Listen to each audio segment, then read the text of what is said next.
Chloe, l'insegnante che da un giorno all'altro è arrivato con abiti femminili in classe, può permettersi minigonne e abiti sgargianti, a noi invece non sono permesse deroghe.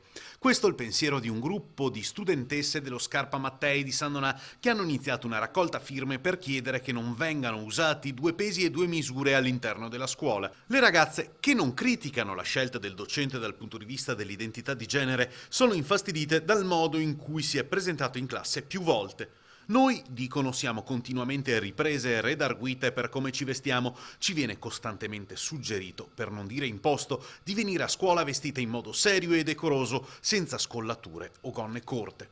Invece il professore o professoressa ora può presentarsi in classe in abiti sgargianti e corti e questo, concludono, non lo troviamo giusto.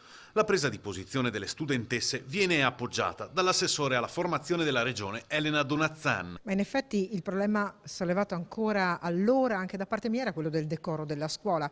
È evidente che bisogna dare l'esempio, a scuola non vale tanto la regola, non vale la predica, vale il buon esempio e i docenti, tutti i docenti hanno un ruolo educativo straordinario proprio a partire dall'esempio.